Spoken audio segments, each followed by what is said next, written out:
გამარჯობა. საღამო მშვიდობისა. ეთერშია გადაცემა აფხაზეთის სალომე ლემონჯავასთან და გიორგი გასუიანთან ერთად. დღევანდელ გადაცემაში შემოგთავაზებთ. გასული კვირის მნიშვნელოვანი მოვლენების საინფორმაციო გამოშვება. კვირის თემა: გაეროს 3 ივნისის რეზოლუცია.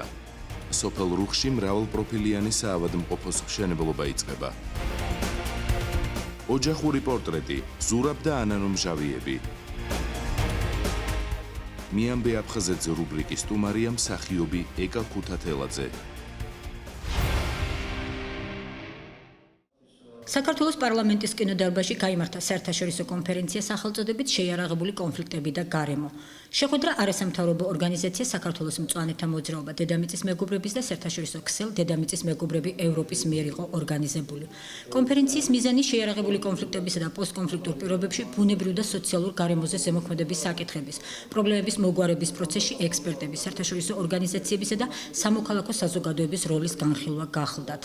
ყველას ცნობილია რა პრობლემებია როგორც იქეთა მხარეს, ასევე აქეთა მხარეს და ასევე ამ საკითხს როგორიც არის გარემოს დაცვა ძალიან დიდი როლის შესრულება შეუძლია კონფლიქტის მოგვარებაზე ხელშეწყობაში, რა თქმა უნდა.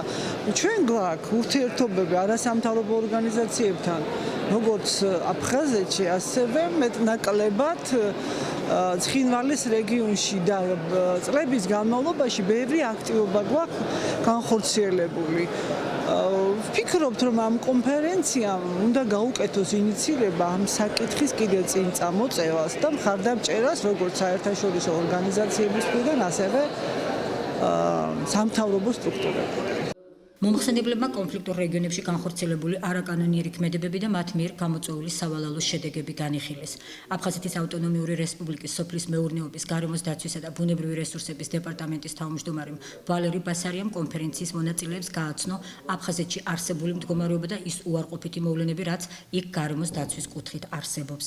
აფხაზეთის უმაღლესი საბჭოს თავმჯდომარის გია გვაზევას განცხადებით, გარემოს დაცვის კუთხით დღითიდღე უარესდება ვითარება აფხაზეთის ოკუპირებულ ტერიტორიაზე. მან ხაზი გაუსვა ნევის მოლაპარაკებებზე მსგავსი საკითხების წამოწევის აუცილებლობას. ეს არის მე მგონი ერთ-ერთი ძირითადი პრობლემა, რომლის მეშვეობით შეიძლება კონფლიქტური მხარეების შეხვედრა. ურთიერთობა, ლაპარაკი, იმიტომ რომ შეიძლება ითქვას, ასე დავარქვა, მწვანე დიალოგი. იმიტომ რომ არ შეიძლება ბუნება შეხედო მხოლოდ შენი კუთხით, ბუნება არის ყველასი და ის ტრანსაზღვრულია. ვინც არ უნდა იყოს კონფლიქტში, მათთვის ბუნებრივი საკითხები ყველაზე რთული და ძნელად გადასაწყვეტია ურთიერთ შეთანხმების გარეშე. გვიხარია, რომ საქართველოს მწვანეთა მოძრაობამ უმასპინძლა შეხვედრას, რომელიც გარემოს და კონფლიქტების ურთიერთობებს ეხება. გარემო ზარალდება კონფლიქტების დროს. სამწუხაროდ ეს ხშირად არ არის საზოგადოების განხილვის თემა. საერთაშორისო გამოცდილების გათვალისწინებით, გარემოს დაცვის საკითხები შეიძლება გახდეს მიზეზი კონფლიქტში მონაწილე მხარეების დაახლოებისა და მშვიდობის ფორმირებისა. ერთადერთი ბერკეტი, რაც ქართულ მხარეს გააჩნია, არსებული ვითარების ანალიზი და საერთაშორისო ორგანიზაციების ინფორმირებაა, აღნიშნეს შეხვედრის მონაწილეებმა, რომლებმაც გარემოს დაცვის საკითხებზე ერთობლივი რეზოლუცია მიიღეს. აფხაზეთის ავტონომიური რესპუბლიკის განათლებისა და კულტურის სამინისტროში აფხაზეთის გეოლოგიისა და მინერალური რესურსების სააგენტოს მიერ გაიმართა კონფერენცია თემაზე. აფხაზეთის სანაპირო ზოლის გეოეკოლოგიური მდგომარეობა და მასზე ანთროპოლოგიური ზემოქმედების შედეგები. კონფერენციაზე მნიშვნელოვანი ყურადღება დაეთმო აფხაზეთის შავი ზღვის სანაპირო ზოლში მდინარეული ნატალი მასალის შემცირებასა და მისგან გამოწვეულ გეოეკოლოგიურ მდგომარეობას. სანაპირო ზოლი წონასწორობაში რო ყოფილიყო, შექონდათ ძალიან დიდი რაოდენობით მასალა, რომ ზღვა წონასწორობაში ყოფილიყო. სანაპირო ზოლის გამრუდება არ მომხდარიყო. ახლა უკვე პირიქით გააქვთ ზღვის სანაპირო ზოლიდან. მე ხდება დაჭაობებები, ადგილმდებარეობის, წყლები, ზღვა შემოდის ნაპირისკენ, ხმელეთისკენ და ესეთი სიტუაციებია. ახლა უკვე შემოსული არის თითქმის 10-15 მეტრით ზოგ ადგილებში. კონფერენციას ესწრებოდნენ აფხაზეთის მთავრობისა და უმაღლესი საბჭოს, საქართველოს გარემოს ეროვნული სააგენტოს გეოლოგიის დეპარტამენტის და არასამთავრობო ორგანიზაცია ეკოთეკის წარმომადგენლები.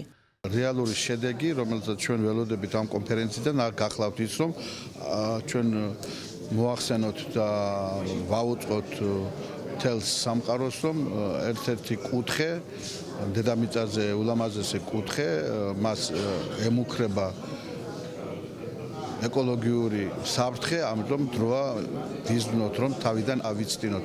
ეს არის საქართველოს ტერიტორია, ეს არის ზოგადად მემკვიდრეობა, რომელსაც განაგებს მსოფლიო და სამყარო. ამიტომ ყველამ ერთად უნდა მივიღოთ ზომები, რათა თავიდან ავიცდინოთ მოსალოდნელი კატასტროფული შედეგები. ამავე ღონისძიების ფარგლებში მახათას მთაზე მშენებარე სამონასტრო კომპლექსის სიახლოვეს გამწვანების აქცია მოეწყო. ფონდ გაამწვანეს საქართველოს დახმარებით შეიჩა და დაირგო კიპარისის ნერგები. ეს არის ფაქტობრივად გაგრძელება მის უწყენსობის კურთხევის, გავამწვანოთ საქართველო, ირგვება კიპარისები, რომლებიც არის მაღალი ხარისხიანი და იქნება მშვენიერი აქ ხეივანი. ჩვენ გადავწყვიტეთ მახათას მთაზე, მოქმედ ეკლესიის ეზოს მიმდებარი ტერიტორიაზე გავაშენოთ ხეივანი.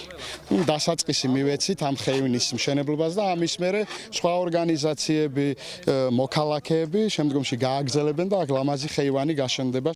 ხეების დარგვის აქციაში უფროსების გვერდზე მათი შვილებიც აქტიურობდნენ.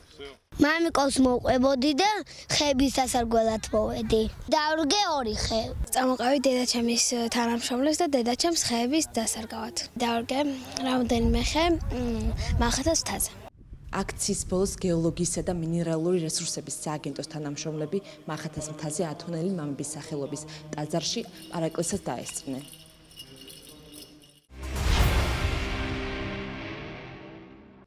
ბავშვთა დაცვის დღესთან დაკავშირებით აკადემიკოს ვაჟა ივერიელის სახელობის სამედიცინო ცენტრმა ენმედიცი აფხაზეთიდან დევნილი 18 წლამდე ასაკის ბავშვებისთვის საქველმოქმედო აქცია გამართა. ფარისებრი ჯირკვლის ეხოსკოპია და ფარისებრი ჯირკვლის ჰორმონების გამოკვლევა, ენდოკრინოლოგისა და სხვადასხვა პროფილის ექიმების კონსულტაცია უფასოდ ჩაუტარდა დევნილ მოზარდებს. აღსანიშნავია ისიც, რომ ამ პროგრამით აფხაზეთის კონფლიქტის ზონიდან გადმოსულმა ბავშვებმა და მათ შორის ეთნიკურად აფხაზებმაც ისარგებლეს. აფხაზეთის ჯანმრთელობისა და სოციალური დაცვის სამინისტროსა და სამედიცინო ცენტრ ენმედიცთან გაფორმებული მემორანდუმის ფარგლებში დევნილებისთვის მსგავსი აქციები ხშირად იმართება. მივიღეთ გარკვეული რაოდენობა პაციენტის გადატების გამოვლინდა გარკვეული შემთხვევებიც, რომელთაც შემდგომი გამოკვლევები გაგრძელდება და სათანადო მკურნალობა დაინიშნება სამომავლოდ. აქვე მინდა აღნიშნო, რომ დღევანდელ აქციაში მონაწილეობა მიიღო ბენეფიციარები, აღმოჩნდნენ აგრეთვე გალის ტერიტორიიდან გადმოსული პაციენტები, რაც ჩვენთვის ძალიან მნიშვნელოვანია და კლინიკისთვისაც მნიშვნელოვანია, რა თქმა უნდა. ეს ნიშნავს, რომ ასეთი მოთხოვნილება არსებობს, როგორც საქართველოში მცხოვრები დევნილებისთვის, ასევე განსაკუთრებით ოკუპირებულ ტერიტორიაზე მცხოვრები მოსახლეობისთვის. ჩვენთან მომართვიანობა იყო დევნილი ოჯახებიდან ბავშვების მომართვიანობა, თუმცა ქალბატონი მობრძანდა გალიდან, ოკუპირებულ ტერიტორიიდან და მასაც გაუწევთ, რა თქმა უნდა, იგივე მომსახურება. საჭიროების შემთხვევაში სხვა სპეციალისტებიც არიან და იღებენ სხვა კონსულტაციებსაც, დაუშვათ ნევროპათოლოგი, ბავშვთა პედიატრი, ოტორინოლარინგოლოგი, ოფთალმოლოგი და სხვა. კლინიკა ენმედიცის სლოგანია ნაბიჯი ჯანმრთელობისკენ და ვფიქრობთ კიდევ ერთი პატარა ნაბიჯი გადავდგით ამ მიმართულებით. ბავშვთა დაცვის საერთაშორისო დღეს აფხაზეთის ავტონომიური რესპუბლიკის მთავრობამ და დევნილთა საქმეების დეპარტამენტმა დევნილ ბავშვებს კიდევ ერთი საჩუქარი გაუკეთეს. სოციალურად დაუცველი ოჯახებიდან 30 ბავშვი კინოთეატრ ამირანში კინოჩვენებაზე მიიწვიეს. ძალიან კარგი ფილმი იყო, ეფექტები მომეწონა ძალიან შინაარსობრივად, მას და მას არ იყო, მაგრამ ძალიან კარგი ფილმი შედგა საბოლოოდ. ფილმს უყურეთ სახლს, ძალიან მოგეწონა ყველაზე, ძალიან გავერთით. ეს ფილმი არის უცხოპლანეტელებზე და სიყვარულზე, სიკეთეზე. და რა თქმა უნდა, როგორც ყველა ფილმში, კეთილები იმარჯვებენ. ძალიან მოგვეწონა. კმაყოფილები დავრჩით ყველა. აფხაზეთის მთავრობამ დაუპატიჟეთ 30 დევნილი ბავშვი, რომლებიც შეირჩნენ სოციალურად დაუცველი კატეგორიის მიხედვით. ბავშვები ძალიან ახრთავანებულები დარჩნენ და კმაყოფილები. შესაბამისად, ასევე დიდი მადლობა გვინდა გადაუხადოთ კინოთეატრ ამირანს მხარდაჭერისთვის და მსგავსი აქციები გაგრძელდება.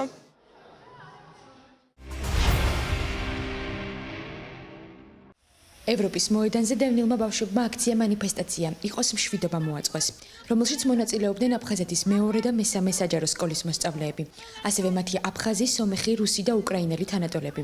გამოიფინა ბავშვთა ნამუშევრები და ფოტოები, ჩატარდა ტრადიციული ასფალტზე ხატვა და საზეიმო კონცერტი. ახალგაზრდებმა მსოფლიოს ყველა ეროვნების ბავშვებისადმი სამშვიდობო მიმართვის ტექსტი მოამზადეს. ბავშვებს ყოველდღიურად უნდა შეუქმნათ რაც შეიძლება უფრო მხიარული ცხოვრება. ბავშვმა ბავშვობა უნდა გაატაროს ბავშვურად. მინდა მიულოცო რა თქმა უნდა, როგორც საქართველოში, ვინც აქ ცხოვრობს, ისე მთელი მსოფლიოს ბავშვებს, იმიტომ რომ დღეს ხო ხლა კარები გახსნილია, ყველა ჩვენი ბავშვები, ჩვენი მერე სტუდენტები მეგობრობენ მსოფლიოს სხვადასხვა ერის წარმომადგენლებთან. მომწონს დღევანდელი დღე, რადგან არის ბავშვთა დღე. ყველა შეუძლია გამოავლინოს მისი ნიჭი. დღეს ვაპირებ ძალიან ბევრ ლექსის მოყოლას. ვაპირებთ რომ ვიმღეროთ სიმღერა We Are The World, რადგანაც ეს სიმღერა აიხება ბავშვებს. ულოცავ მსოფლიოში მთელ ბავშვებს დღევანდელ დღეს და უსურვებ წარმატებას. დღეს აქ მოსულები არიან აფხაზეთის შემოქმედ ბავშვთა კავშირის წევრები, მომავლის ხმა, აფხაზეთის საჯარო სკოლის მოსწავლეები, კომპაქტურად ჩასახლებული ბავშვები, რომლებიც მოწვეული გვყავდათ ზეიმზე. მათ ძალიან უხარიათ დღევანდელ ზეიმში მონაწილეობის მიღება. ჩვენ გვაქვს დღეს სხვადასხვა ნომინაციები. ეს არის ყველაზე საუკეთესო მომღერალის გამოვლენა, ყველაზე საუკეთესო მხატვრის გამოვლენა. პროექტი თბილისის მერიისა და შპს სუფთა გარემოს მხარდაჭერით განხორციელდა. შპს სუფთა გარემო უილოცავს მთლიან საქართველოს ბავშვთა დაცვის დღეს. უსურვებ ყოველივე კარგს, კარგ განათლებას, ჯანმრთელობას, ბრწყინვალე მომავალს და უფლისწყალობას. მხოლოდ ერთ ნატრობ ერთი მაქვსაო, ცნებოდა სათქმელი, დიდი რუსთველი რომ იყო, ვიყო ისეთი ქართველი, ხარს გავარნაი არაღას, ქით მიწა სამჩხვერი, ბუბუნებ, ღმერთო სამშობლო მიცოცხლე, ძიარეს ამას უდუდუნებ.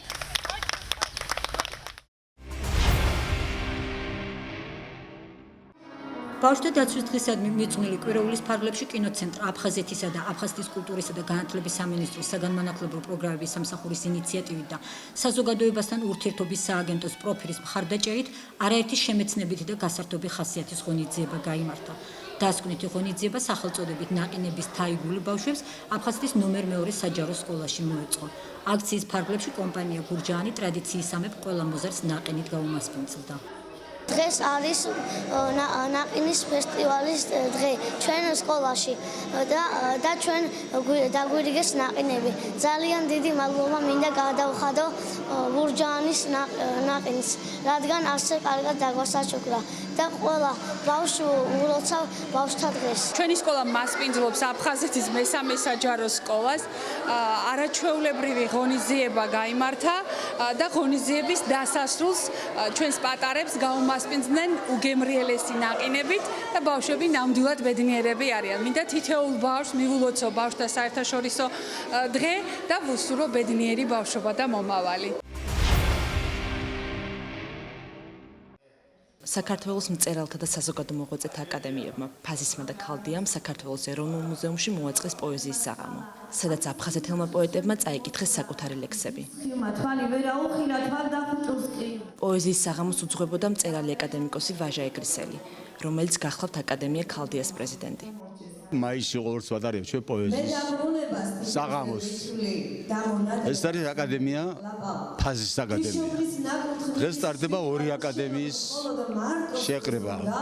საქართველოს მწერალთა, მეცნიერთა და საზოგადო მოღვაწეთა აკადემია ქალდიასა და ფაზისის საერო სამეცნიერო აკადემიის სტომა დღეს პოეზიის საღამო ტარდება. ძალიან ისეთი მოწიწებით ხვდებით, ყველა გახარებული ვართ, რომ პოეზიის დღე არის და ყველა აკადემიკოსები მომზადებული არიან, რომ პოეზიის დღე გამოხატონ თავიანთი პირადი სურვილებით ბატონი ვაჟას, ბატონ ნუგზან ნადარაიას მიმართ, რომ ეს აკადემია საუკეთესო აკადემიად მინდა რომ ჩავთვალო.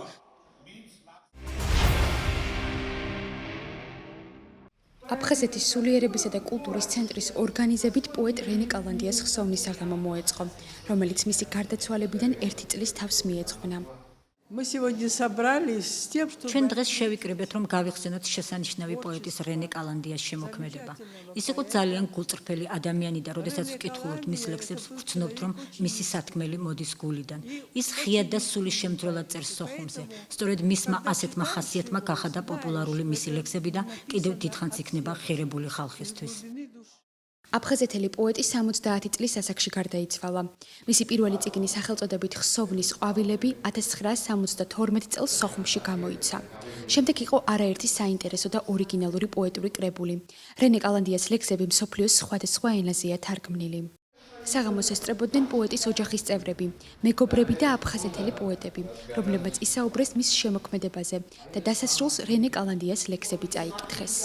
ჩამდამწუხა სერაფიმის კოლხეთის ცაზე პოლიტის თემებში თათობილი აყრილა.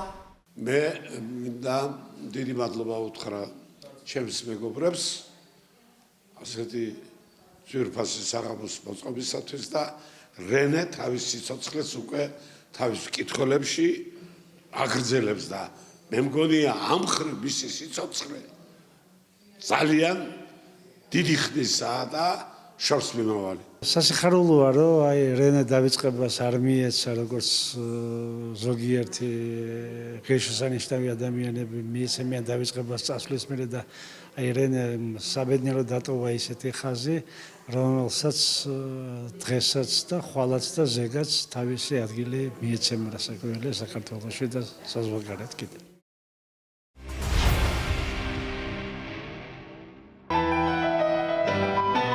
გასულ კვირას რკინიგზელთა კულტურის სახლში ხელოვნების სკოლა აფხაზეთი ორის ორგანიზებით გაიმართა კლასიკური საღამო სიმფონიურ ორკესტრთან ერთად.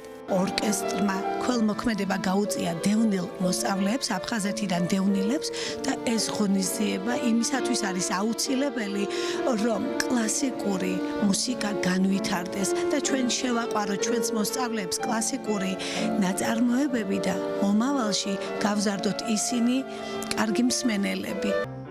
ხელოვნების სკოლა აფხაზეთი ორის მოსწავლეებმა შეასრულეს საფორტეპიანო ნომრები და პუბლიკის დიდი მოწონება დაიმსახურეს. მონაწილეობა მივიღეთ დღევანდელ საღამოზე, შევასრულე კიდევაც ჰენდელის პასაკალია. ძალიან კმაყოფილი ვარ დღევანდელი საღამოთი და ყველა მაქსიმალურად შევეცადეთ, რომ გაგვემართლებინა პედაგოგების იმედები. აფხაზეთი 2 ეს უკვე 22 წელია რომ ფუნქციონირებს. დევნილებით დაკომპლექტებული უმთავრესად არის აქ დევნილი მოსწავლეები, დევნილი პედაგოგები. საოცრად წარმატებული კონცერტი ჩატარდა დღეს. კლასიკურ მუსიკასთან შეხება და მით უმეტეს კლასიკური მუსიკის დაუფლება ეს არის მართლა საწინდარი მომავალი წარმატების.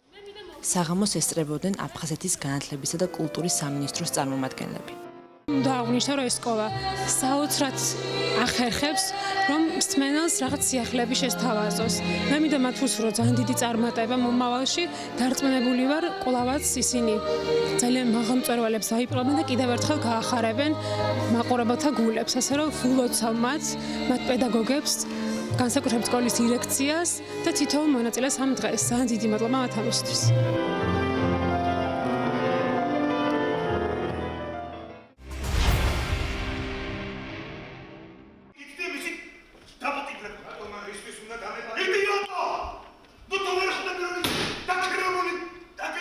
ჯარისკაცი იყო ერთი, ასე ეწოდება სოხუმის მოზარდ მაყურებელთა სახელმწიფო თეატრ თეთრი ტალღის ახალ სპექტაკლს, რომლის პრემიერაც გასულ კვირას ნოდარ დუმბაძის სახელობის მოზარდ მაყურებელთა თეატრში შედგა.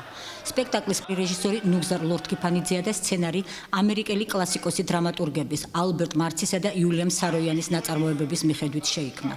მოქმედება ამერიკის შეერთებული შტატების ერთ-ერთ ქალაქში ვითარდება და მასში ასახულია თავისუფლების მოყვარე ადამიანის ტრაგედია, რომელიც მისი იდეების და ინტერესების გამო სახელმწიფო ბიუროკრატიულ რეჟიმთან ბრძოლას ეწირება. აღსანიშნავია, რომ სოხუმის მოზარდ მაყურებელთა თეატრმა პირველად დადგა მსგავსი ფსიქოლოგიური ჟანრის დრამა და როგორც სამხატვრო ხელმძღვანელი მიხეილ რატიანი ამბობს, სპექტაკლში ასახული პრობლემა მარადიულია და აქტუალობას დღესაც არ კარგავს. I am ქაღალდის ნაგლეჯის გამო ატეხილი ამტებით დავითარა. ნაწარმოებმა თვითონ თეატრი, მთელი მისი შემოქმედებითი კოლექტივი ძალიან დაინტერესა იმ პრობლემებით, რაც ამ ორ ავტორს აქვს წამოჭრილი თავიანთ ნაწარმოებებში. არის მონაკვეთი ჯარისკაცეუბნებიან, უბრძანებენ ესროლოს მომიტინგეებს. თქვენ გახსოვთ არც თუ ისე დიდი ხნის წარსული ჩვენი ქვეყნისა, სადაც ასე ვთქვათ ბრძანებაც კი არ იყო საჭირო იმისათვის, რომ ვიღაცას ესროლა.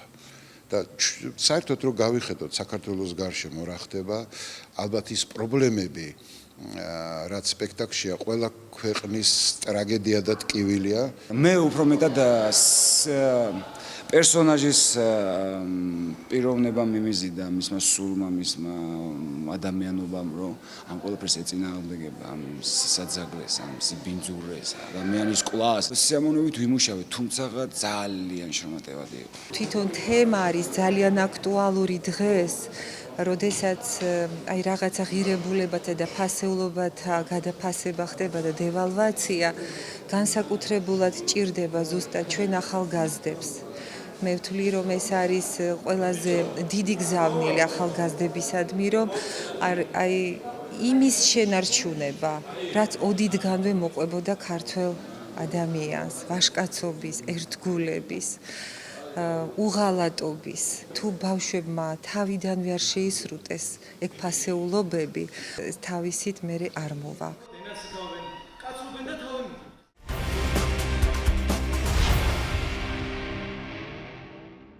კვირის თემა საქართველოს ოკუპირებულ ტერიტორიებთან დაკავშირებით გაერომ ახალი რეზოლუცია მიიღო.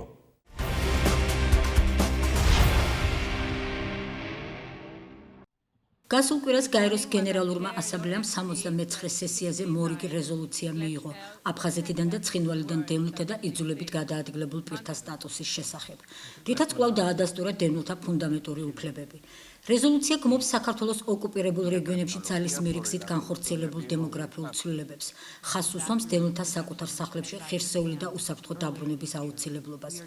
მნიშვნელოვანია, რომ რეზოლუცია მოუწოდებს ჟენევის საერთაშორისო მოლაპარაკებების მონაწილეებს გაააქტიურონ ძალისხმევა ოკუპირებულ რეგიონებში უსაფრთხოებისა და ადამიანის უფლებების კუთხით არსებული მდგომარეობის გასაუმჯობესებლად, რაც თავი მსხვილ ხელს შეუწყობს დევნილთა საკუთარ სახლებში დაბრუნებას.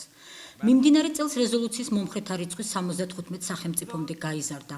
საქართველოს პირველად დაუჭირა მხარი თურქეთმა, პანამამ და აფრიკის რამდენიმე ქვეყანამ. რეზოლუციის წინააღმდეგი იყო 16 ქვეყანა, მათ შორისაა რუსეთის ფედერაციაც.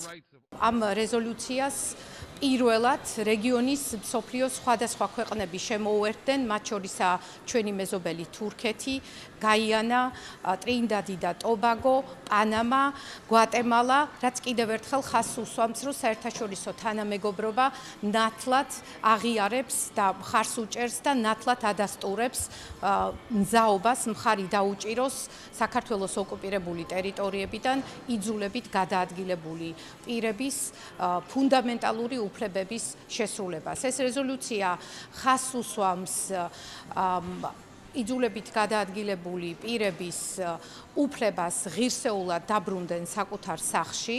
ამასთან ერთად გათვალისწინებულია უფლება დაცული იყოს მათი ქონება. მნიშვნელოვანია, რომ ეს რეზოლუცია მოუწოდებს გაეროს გენერალურ მდივნას უზრუნველყოს ყოველწლიური ანგარიშის წარმოდგენა ოკუპირებულ ტერიტორიებზე იძულებით გადაადგილებულ პირთა მდგომარეობის შესახებ. ეს ფაქტი კიდევ ერთხელ განსაკუთრებულ მნიშვნელობას იძენს იმ ფაქტის გათვალისწინებით, რომ ჩვენ არ გვაქვს დღეს საერთაშორისო მონიტორინგის მექანიზმი ოკუპირებულ ტერიტორიებზე.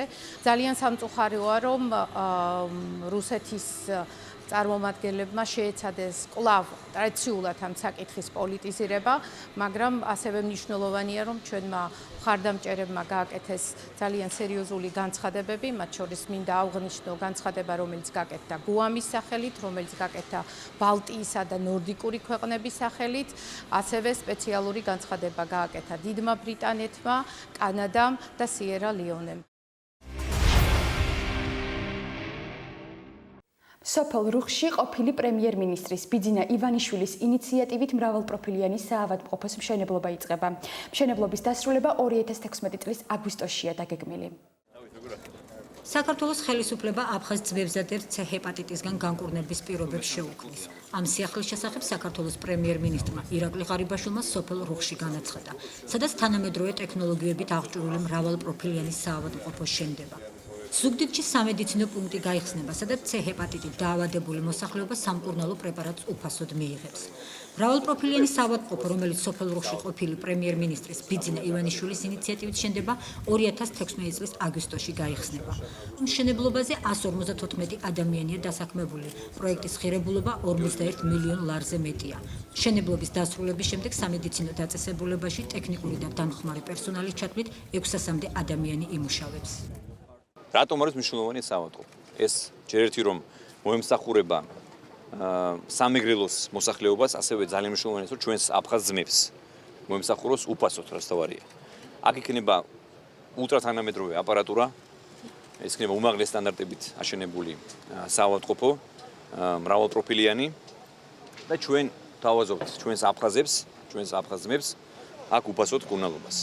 მეორე პროექტი, რაც ასევე მინდა რომ გითხრათ, ესე იგი ჩემი ინიციატივით მე მინდა უბრალოდ ადგილს გაჩვენებთ 9 კილომეტრის მოშორებით აქვე არის სოფელ რუხთან ადგილი, სადაც თქვენ ნახეთ ალბათ ბანერზე ხედავთ რომ უნდა აშენდეს სავაჭრო კომპლექსი, ეს არის მულტიფუნქციური კომპლექსი, სავაჭრო კომპლექსი, რომელიც ასევე გამოყენებული იქნება როგორც ადგილობრივ მოსახლეობის მიერ, ასევე აფხაზების მიერ. ძალიან მნიშვნელოვანია რომ ჩვენ შორის დობის აღდგენის პროცესი დაიწყოს და დაჩქარდეს.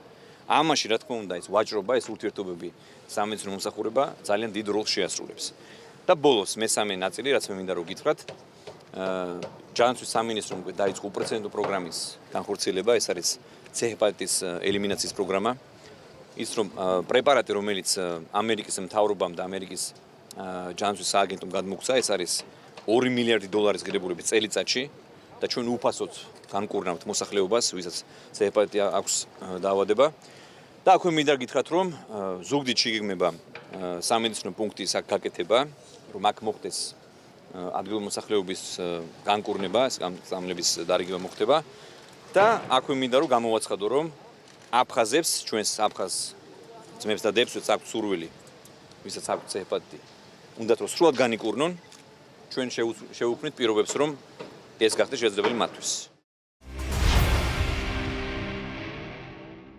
საქართველოს სუბტროპიკული მეურნეობის ინსტიტუტის 1965 წლის კურსდამთავრებულებმა 50 წლის იუბილე თბილისში აღნიშნეს. ეს სანდომიანი ადამიანები 50 წლის წინ ენერგიითა და იდეებით აღსავსე გოგობიჭები იყვნენ. მაშინ ალბათ ვერავინ წარმოიდგენდა, რომ გავიდოდა წლები და ისინი ინსტიტუტის დამთავრების საიუბილეო წვეულებებს არა სოხუმში, არამედ თბილისში ან სადმე სხვაგან გადაიხდიდნენ. ესენი საქართველოს სუბტროპიკული მეურნეობის ინსტიტუტის 1965 წლის კურსდამთავრებულები არიან. სოხუმში საქართველოს სხვადასხვა კუთხიდან სასწავლებლად ჩამოსულმა ახალგაზრდებმა ინსტიტუტის დამთავრებისას პირობა დადეს, რომ ყოველი 5 წლის თავზე უსათუოდ შეიკრიბებოდნენ. ჩვენი ინსტიტუტის მნიშვნელობა აფხაზეთისათვის, აფხაზეთში მცხოვრები ქართველებისათვის ძალიან დიდი იყო, იმიტომ რომ ამ ინსტიტუტის სოხუმში გადმოტანა ძლავრების გიმისა ქართული სულის გაღვივებას. გუდაუთში დაბადებული გაზრდილიო, აფხაზეთის ომის მერე ქართველები ყველა გამოყვარეს იქედან და იმის მერე თბილისში ვარ. მაგრამ ჩვენ ერთმანეთთან ურთიერთობა არ გაგვეწყვეტია. ჩვენი კურსელები 22 ჯგუფი ვიყავით ძალიან მეგობრული ჯგუფი და ყოველთვის ჰქონდა ურთიერთთან შეხვედრები. ცხოვრობ მოსკოვში. წასული ვარ 73 წლიდან. აღარ მახსოვს ზუსტად. იქ ამყავს სოლშვილი, 2 ბიჭები მყავს, იქ მუშაობენ, იქ ცხოვრობ. ახლა სპეციალურად ჩამოვედი, რომ შევხედრილიყავი მეგობრებს, ვინმე ძალიან ცოტა დავრჩით რა, მივდივართ, ბევრი წავიდა, ნახევარზე მეტი თითქმის წასულია. ასე თუ არ ნახეთ ერთმანეთი, სხვაგან ძალიან იშვიათად ვხდებით. აფხაზეთის დატოვების შემდეგ ეს ტრადიცია გააგრძელეს. შეხვედრები გაგრძელდა ქუთაისში, თბილისში. საიუბილეო 50 წელი თბილისში აღნიშნეს. იყო ბევრი ღიმილი, სიხარული, მონატრება, ცრემლები. კურსდამთავრებულები შეხვედრა ჯერ დიდუბის სადგურში, შემდეგ კი გმირთა მემორიალთან შედგა. ყოველ 5 წელიწადში ერთხელ ვიკრიბებოდით ჩვენ სოხუმში, 65-ში, 70-ში, 75-ში, 80-ში, 85-ში. შემდეგ კი ისეთ ამ ცნობილი მოვლენების გამო ეს ყველაფერი ჩაიშალა. ომის შემდეგ მოვძებნეთ ერთმანეთი, მოვიძიეთ ერთმანეთი და მის მერე ისევ ხვდებით. ერთხელ ქუთაისში შევხვდით, სამჯერ თბილისში შევხვდით. ახლა ეს მეოთხე შეხვედრაა ჩვენი თბილისში. ყოველ 5 წელიწადს ხვდებოდით ერთმანეთს, მაგრამ შეიძლება ეს ჩვენთვის უმრავლესობის ეს ბოლო 5 წელიწადი იყოს. და ძალიან მინდოდა ჩემი მეგობრები მენახა. კიდევ ერჯერ მივსიყვარულებოდი, დამეკოცნა, რა ვიცი, მინდოდა რომ ერთად ყოფილიყავით ეს ერთი დღე მაინც. ახლა ვარ სან-ფრანცისკოს რაიონში და აგერ ჩემ შვილებთან და შვილთან ერთად წამოვედი რომ ჩემ მეგობრებს შევხვდეთ. 50 წელი აგვისტო დამთავრდა. შესანიშნავი დღეა ჩემთვის, მე ძალიან ბედნიერი ვარ იმით, რომ მოვახერხეთ, რომ ბაბუა ჩამოვიყვანეთ სოფლიდან და თავის მეგობრებს, რომლებთან ერთადაც ერთ მერხზე იჯდა უნივერსიტეტში, შეხვდა 50 წლის მერე. და მე მგონი ბრწყინვალე მაგალითია მეგობრობის, ერთიანობის. და თითოეულ მათგანს უსურვებ დიდხანს სიცოცხლეს და კიდევ რამოდენიმე ათეული წლის მერე შეხვედროდნენ ერთმანეთს იგივე ფორმატით. შეხვედრა საზეიმო ბანკეტით დასრულდა. ჩვეულებრივ ამოიკითხეს სია, მოისაკლისეს გარდაცვლილი კურსელები და მათ ზემოგონებები მთელს იმ დღეს ტკივილად გასდევდა. ასევე იგრძნობოდა ეჭვი და სევდა მომავალი 5 წლის შემდეგ შეხვედრისა. ყველას ვეხვეოდი ვკოთინ და ასე მინდოდა სულ მეტი რაღაცა ისე განვიცადე მე ამგენის ნახვა. იმიტომ რომ 50 წელი მაინც ცოტა არ არის. ძალიან გამიხარდა ეს ერთი თვე ჩემთვის იყო სიხარულის თვე, როდის ვნახავდი ყველას. ზოგი ვიცანი, ზოგი ვერა. ძალიან კარგად ვიცნობდი აფხაზეთს, მით უმეტეს სოხუმს. ის ჩემთვის ახალი არ იყო, მაგრამ იყო სასიხარულო იმდენად, რამდენადაც იქ თავი მოვიყარეთ საქართველოს თითქმის ყველა კუთხის შვილებმა. და თქვენ წარმოიდგინეთ, ერთ-ერთი საუცხო ჯგუფი გახდა ჩვენი ჯგუფი. იმდენი მედალოსანი, რამდენიც იყო მგონი ინსტიტუტში, მარტო ჩვენ ჯგუფში იყო იმდენი. ოქროს მედალოსნები, ვერცხლის მედალოსნები. ყველა, მაგრამ ერთი ყველაზე ცუდი ის გახსათ, რომ ძალიან ბევრი გამოგვაკლდა. ბანკეტის კულმინაცია მათივე თანაკურსელის, ლიანა კაცობაშვილის ვიდეოზარი იყო. იგი ისრაელიდან სკაიპით ჩაერთო მონატრებულ მეგობრებს.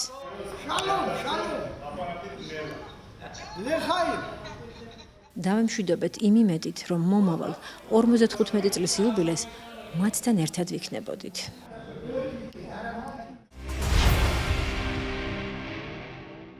გაგაცნობთ სურაბ მჟავიესა და მომღერალ ანანო მჟავიეს შემოქმედებას.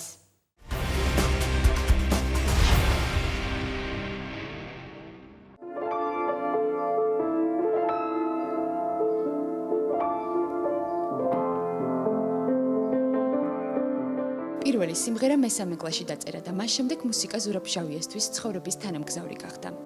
სადღაც მესამე კლასში ვიყავი, სოხუმზე დავწერე. ბუნებრივია, ძალიან პრიმიტიული იყო, ეხლა მესამე კლასის მოსწავლეს რა უნდა შეექმნა ისეთი. მაგრამ მიუხედავად ამისა შესრულდა სკოლაში ოლიმპიადაზე და ეს იყო ის პირველი საჯარო გამოსვლა და ეს მუსიკალური მხარე, როგორც ჩანს, ჩემი მაშინ გამოჩნდა. როგორც კომპოზიტორი მუდამ სიახლის ძიებაშია. სწორედ ამიტომ მრავალფეროვანია მუსიკალური მიმართულებაც. სიმფონია, კინომუსიკა, მუსიკა სპექტაკლისთვის და კამერული მუსიკა. შემოქმედი ყოველთვის ქმნის იმ თემატიკაზე, რაც მას აწუხებს, რაც იმ დროს იმ მომენტში არის აქტუალური. არასდროს არ დამიწერია შეკვეთით. მაქვს ცოტა თავნება ვარ, მე თუ არ მეტკინა და ცოტა თუ არ გამკრა, ისე ის იმი თუ არ შემირხია, ვერ დავწერ. საერთოდ მინდოდა გამოსულიყავი არქიტექტორი. დედაც ჩემიც მშენებლი ინჟინრები იყვნენ და ყოველთვის ნახაზები ეს პროექტები სულ თვალწინ მედგა და მეც თვითონ რაღაცებს ვაპროექტები სულ პატარა რო იყავ და მე ცოტა მოციფულობაში მეც ასევე მინდოდა არქიტექტორი გამოსულიყავი. თავარი რაც იყო, რამ გადამაწყვეტინა ეს პატარ-პატარა ნაწარმოებები რაც მქონდა ჩემი პედაგოგი ვინც იყო გუნდის მასწავლებელი თენგიზ ჩხეიძე წამომიყვანა თბილისში და მაჩვენა რეზო ლაღიძეს. რეზომ თქვა ჩვენ გაქვს მონაცემებიო, მომეწონაო ყველაფერიო და აუცილებლად მუსიკა სერიოზულად მოკიდე ხელი და მუსიკა იქნება შენი თანამგზავრიო. მეგობრები ხშირად ეკითხებიან აქამდე რატომ არ ჰქონია სოლო კონცერტი. როდის აპირებს, მაგრამ ამ კითხვაზე პასუხი ჯერ არ აქვს. აღთქმასავით ჰქონდა რომ ჩემი კონცერტი შემოქმედებითი საღამო, რასაც ქვია, სოხუმში უნდა ჩავატარო მეთქი. და დღემდე სულ კიდე იმედით ვარ, ღმერთმა იმედი ნუ მოგვიშალოს, მაგრამ წლები გადის, მაგრამ ჩემი ნათქვამი მინდა რომ ასრულდეს. მუსიკისადმი სიყვარული შვილებსაც გადაეცათ. ლაშემჟავიაც ამ სფეროშია. ანანო კი ყველასათვის ცნობილი და წარმატებული მომღერალია. ლაშა მუსიკიდან ვერ გამოვიდა და არის ძალიან ისეთი, როგორც ამბობენ ამ ბოლო დროს ძალიან მოთხოვნადი დიჯეი. სტუდენტური ის იყო რა დღეები. კი, სტუდენტური, აი კარგად გაიხსენე, ხო, იქ არ მახსოვდა. სტუდენტურ დღეებზე ჩემმა დეკანმა მთხოვა, რომ ეხა ესეთი დედის და მამიშვილი ხარო და შენ სიმღერა რო არ შეგეძლოს, წარმოუდგენელიაო და ну მეთქი არა მე არ მღერი არასთან დიდი ვიყავი საკმაოდ 16 უკვე 17 წლის რომ მოვიტანა ეს ინფორმაცია სახში რო აი დეკანი მთხოვს რომ ვიმღერო ну მოვიძიეთ რა შეიძლება ვიმღერო იქ რაღაც გადავწყვიტეთ რაღაცები სადაც ჩავწერე მოვამზადე და პირველი ჩემი ესე ვთქვათ სცენაზე გამოსვლა იყო უნივერსიტეტში და იქიდან დაიწყო მე ყველაფერი ჯეოსტარში ჩემი მონაწილეობაც ისე სპონტანურად გადაწყდა არ მქონია მიზანი რომ მე აუცილებლად სადმე კონკურსში უნდა გავიდე, მე გავიმარჯვო და მე სცენაზე ვიდგე, გავხდე ცნობადი, პოპულარული. აი ეს არასდროს არ მქონია მისურვილი, იმიტომ რომ სხვა მიმართულება მქონდა ზოგადად ცხოვრებაში არჩეული, მაინც ვიყავი ხელოვნების სფეროში, მე პროფესიით ვარ მხატვარი დიზაინერი და მაინც ხელოვნებასთან ახლოს იყო ეს ყველაფერი, მაგრამ ზოგადად იმდენად მიყვარდა სიმღერა ჰობის სახით რომ მოდი აბა ვცადო, იმიტომ რომ მანამდე ჩემი მეგობრებიც იყვნენ ჯეოსტარში გასულები და მოდი მეც ვცადო თან მათი აგიტაციაც იყო, ასე ვთქვათ, მიზეზი ამ ყველაფრის და გავედი და ნუ გაამართლა, ძალიან გაამართლა, ინდონეზე გაამართლა, რომ დღემდე მომყვება მე ის სკოლა, რაც იქ გავიარე. მაგრამ სადმე რომ მივდიოდით და ბავშვებთან ერთად ვიყავი, ნუ ამბობდნენ რომ ეს არის ზურაბ მჟავიას შვილები. ან ანანო ეხლა უკვე ამბობენ ანანო მჟავიას მამა არის. ხაზ ერთმა ჟურნალისტამ ვკითხა, თქვენ არ მოგვი როგორ უნდა იმოგფიქით მიხარია? აფხაზეთი ყოველთვის ახსოვს და უყვარს. ცდილობს ეს სიყვარული თავის შვილებსაც გაუზიაროს. ზურაბ მჟავიას მონატრება იმედით სავსეა და სჯერა რომ ერთ დღესაც მისი სიმღერები ისევ სოხუმში აშღერდება. ერთი 2-3 წელი არ დამსიზრმებია თორემ დანარჩენი პერიოდი უკვე ასაკში რო შევედი ყოველ დღე მესიზმრებო და მე რო ბავშვი ვიყავი ის პერიოდი. მახსოვს სანაპირო, სასეირნო სანაპირო, ეს როგორც სამსახურში დადიოდა ხალხი, აი ესე მთელი სოხუმი გადიოდა სანაპიროზე. ეს აუცილებელი იყო. მამა რასაც იხსენებდა თავის ბავშვობას და იქ რაც ხდებოდა ამას რო ყვებოდა ცრემლის გარეშე ამ ისტორიებს ვერ ვისმენ და ძალიან მიყვირს ხოლმე რატო ხდება ეს. როდესაც არ მქონია არასდროს შეხება. აი თითქოს როცა ვისმენ ხოლმე აფხაზეთში მომხდარ ისტორიებზე, სულ მგონია რომ ჩემ თავს ხდებოდა ეს ყველაფერი და არასდროს ჩემ მშობლებს არ ქონიათ აგიტაცია არ ჩაუტარებიათ ჩემთვის და ჩემი ძმისთვის რომ აი ყოველთვის უნდა გტკიოდეთ აფხაზეთი. აი ეს მოხდა ბუნებრივად.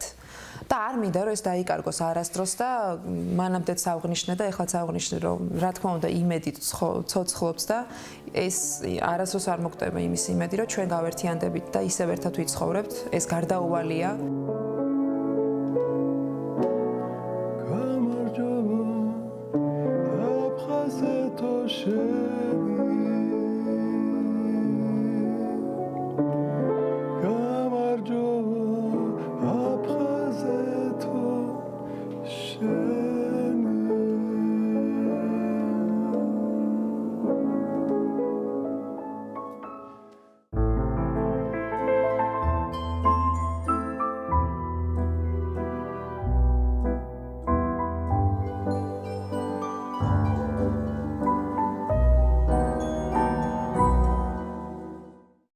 მიამბე აფხაზეთზე რუბრიკის სტუმარია მსახიობი ეკა ქუთათელაძე.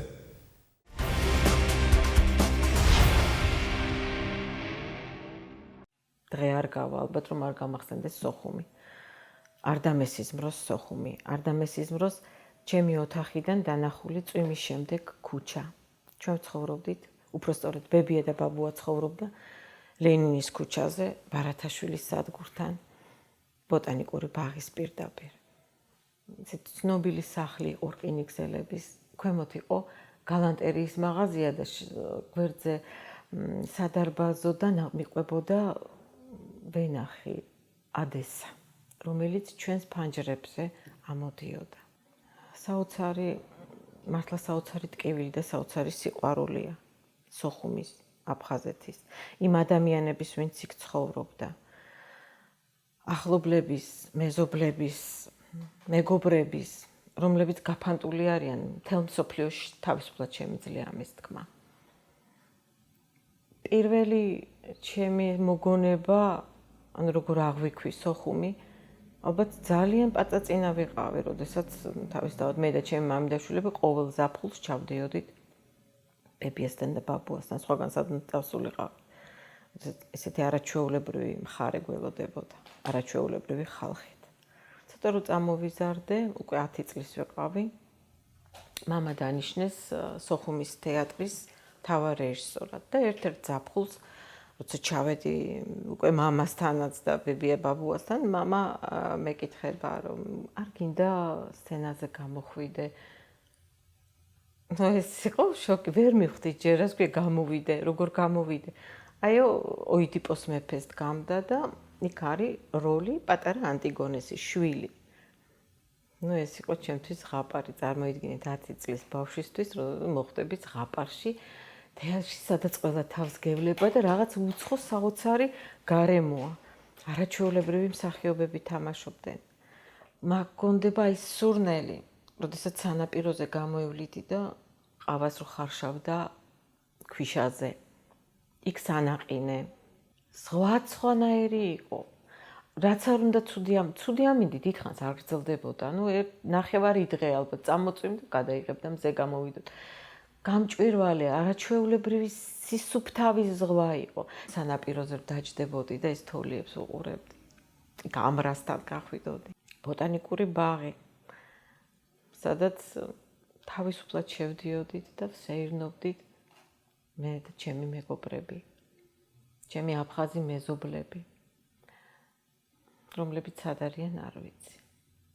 და ერთი რამ კიდე, მამა უკვე თეატრისა და კინოს უნივერსიტეტში ასწავლიდა და ყავდა აფხაზური ჯგუფი. თქვენ წარმოიდგინეთ, ისე შეუყვარდათ მამა მის სტუდენტებს, რომ მოითხოვეს ქართული ენის სწავლა და დაიწყეს ქართული ენის სწავლა. და საოცარ წერილებს უგზავნიდნენ მერე იქედან, ქართულად.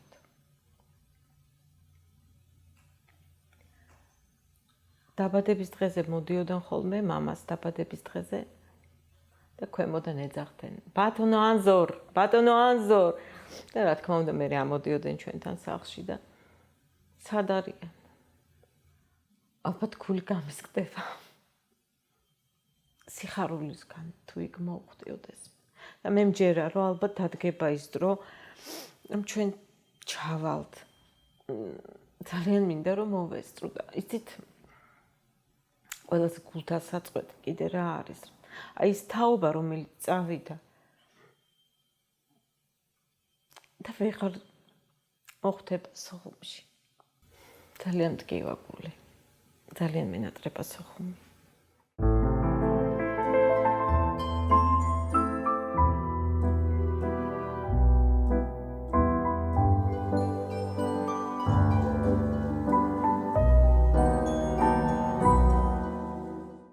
დღეისათვის სულ ეს იყო, ჩვენ ზუსტად ერთი კვირით გემშვიდობებით.